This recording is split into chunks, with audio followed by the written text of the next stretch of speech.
It's time for a struggle challenge. So let's see what you've got to stump me with today. Hi, Frankie. I was assigned to bring a side dish to my friend's backyard barbecue.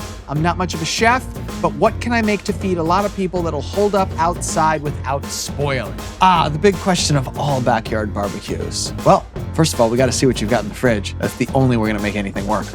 Let's have a look. All right. Tomato, multiple forms of tomatoes. Got some green bell pepper, we got some red bell pepper, and we've got some avocado. Anything up here?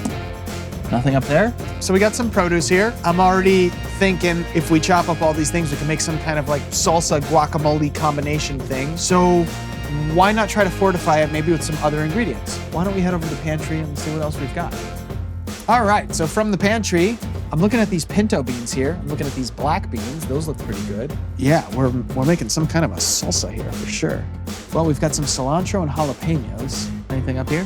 What's up here? Frozen corn. I feel like that's gonna be great. So, if I think about combining all these things together, we can make like a salsa type thing. And that means we need chips. I better get started.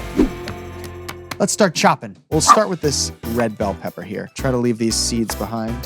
Long strips, turn, and then get a nice medium dice. Okay, take our bowl.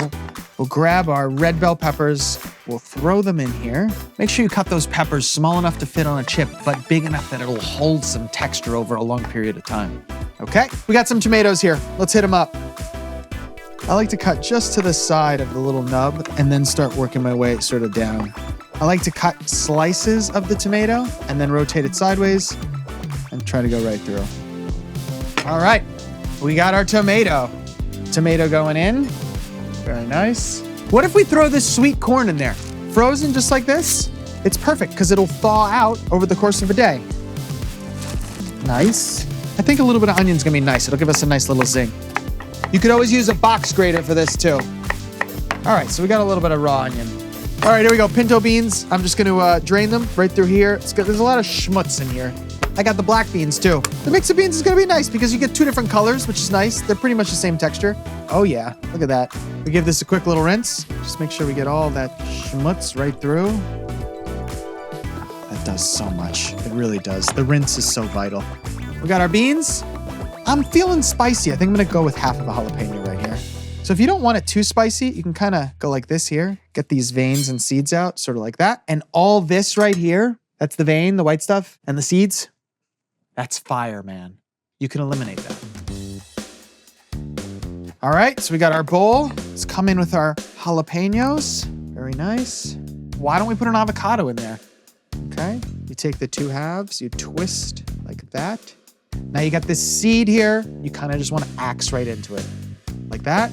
And now you twist this, and that seed comes out. So I think the best move is to slam the knife into the board now. Just like that. So now you can come in with your knife and just cut basically lines straight through here like this. And then the other way, we're creating a grid pattern. We can just come in with a spoon and look what happens when we cut it out now. See, it breaks up into nice little pieces. So I think this is nicer than mashing it. We'll give that a little mix from bottom to top. You want to hide the avocado in as much of the tomato as you can so that it doesn't oxidize. You can also squeeze some lime on here. I don't see anything wrong with that. This is what's going to hold the color through the whole cookout. So we got some cilantro here. I'm just gonna take this entire thing, fold it over, the stems and all. All right, cilantro going in. It's gonna need a fair bit of salt, for sure. If you don't have a whole lot of big bowls, then you're probably serving this in the bowl that you made it in. And I think one thing that just makes it look so much better when you put it out is just cleaning the inside of the rim. So if you just take a clean towel and just go around the edge like this, and it just got significantly more appetizing looking. In that same vein, if you don't have a whole lot of bowls and everything, then where are you gonna put the chips? The answer, of course, is to serve them in their own bag, but in a way that looks a little bit different than us all just dipping into a bag. There we go. So we've got our chips right here. This looks really cool. And if I had to grade this on looks, I'm saying this looks pretty fantastic. I'm giving it a 10 on looks because it looks great and it's easy to execute. All right, so we've got a chip here.